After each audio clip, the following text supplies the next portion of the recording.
What about like you mentioned earlier about communication and stopping and checking in with your partner, but it's also for me, it's like knowing my partner and having and being not only knowing my partner, but also being the good partner. Like I won't go out with somebody who doesn't have their Avalanche 1 and ideally their Abby 2 and also have their wilderness first responder. Like I won't go out with people that don't have those. And I'm not saying that, if you have those certs, you're an expert. You're probably less than an expert because it's like the more you know, like the less you know, right? When I took my Abby 1 and my Abby 2, I became the more I knew, the more scared I was. And I think that's really shocking, right? It's like ignorance is bliss, but I won't go out with someone who doesn't actually at least have those certs.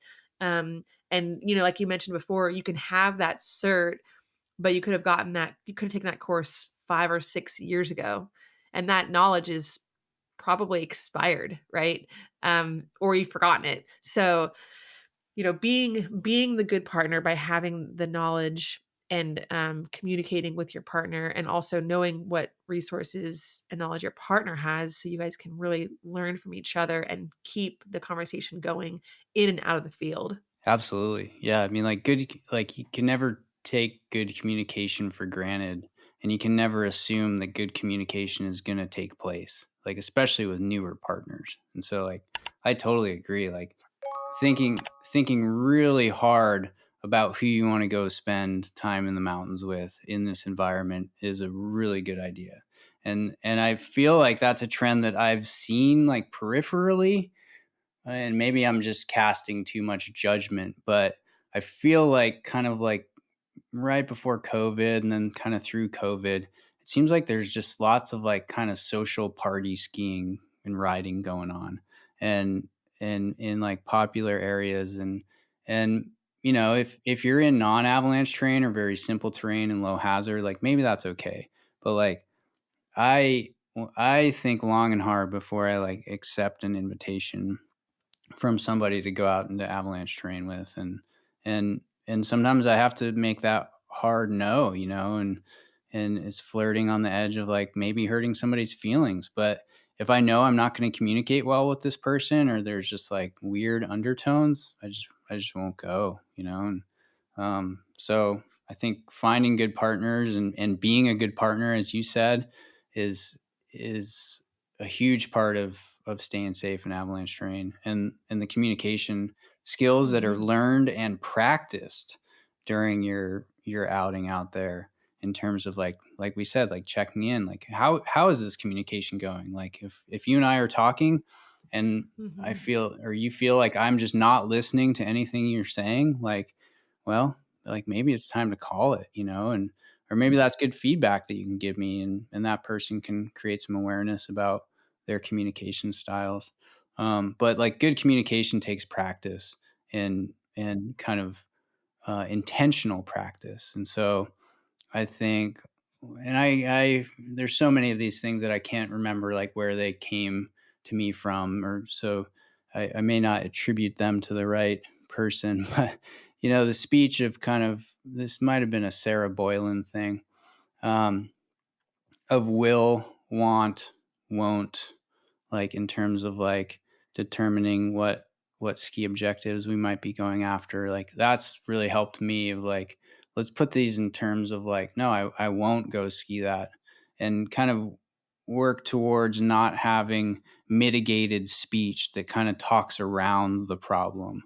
Like, we should be scared by things in the backcountry avalanche environment, and so it should be okay to say, like, I'm scared of that. And, like, as soon as, like, one person says that, like, we need to find a different, more simple terrain, more conservative terrain. Like, Time to time to close close that that run. run in the field for sure. Or maybe we make that decision in the Mhm. coffee shop before we even get to the pass. Like, we're just not going to go there today. Um, so yeah, I think communication skills are learned and practiced. And one thing that I've kind of come across lately is that there's this guy, Richard Bothwell. He used to be the executive director of ARI. He's down in Truckee, and he and a buddy have come up with this thing called Slab Lab. and they're really digging into communication techniques. And if you haven't checked out Slab Lab, it's kind of like under the radar, but they have put together this like toolbox approach of these kind of cards that are prompting good communication skills. And so I think that's another trend that we're seeing is just like how like tools that are out there to become better communicators. The funny part is with all this is like everything that makes me a better ski partner or a better ski guide or a better avalanche forecaster also like makes me a better human.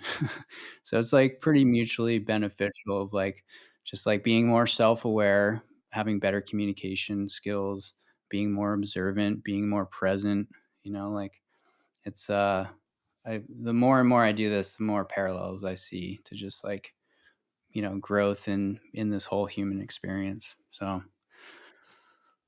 One question that I have for you is, as the founder and producer of the Avalanche Hour podcast, you get so many interviews that revolve around avalanches, right? And one question that I've kind of been wondering is trends and consistencies that you've seen from producing this show. Like, what's one of the biggest common uh, reasons why people are involved in avalanches that you've heard from the show? yeah, that's an interesting question, and maybe to clear up the Avalanche Hour podcast and its mission. Like my mission was from the beginning to have a podcast like you have, where people are talking about lessons delivered and accidents that have happened in the mountains. And I thought, But it's evolved well, I since thought then, that I for would just like sure. open that door and like all of these stories would come flooding in, and that has not been the case. There have been a few people that have reached out and wanted to share their stories, but more and more I tend to like kind of pick other avalanche professionals that I know have a lot of experience in this space and interview them and kind of tease out some pivotal moments in their career. And many times those are a lesson delivered or a near miss or an accident. Um, and so I think the trends there are just mostly an overestimation of our ability to manage the avalanche problem, right? Like we think that we're better Mm, than we actually are. And I think a lot of those, mm, um, you know, avalanche problems are not all created equal. They have like different characteristics. Sometimes I think about them as like safari animals, right? And so, maybe a small storm slab, is not does not have the same consequences as a deep persistent slab that that is maybe difficult to trigger, but the consequences of triggering that are like very grave, unsurvivable avalanches. And so I think sometimes we can misapply the context of our ability to manage certain avalanche problems. So I think that's a big trend. I think, mhm, a lack of communication or lack of a plan is another major theme. A change in the plan, kind of like, we're all probably pretty familiar with the Swiss cheese model, but kind of like missing the times when some of the holes in the cheese are lining up. We don't recognize that. And then all of a sudden, like our options are way more limited in terms of our terrain or time. We just like have cut the margins way too thin. We kind of paint ourselves into a corner. So I think those are some trends that I've mm. seen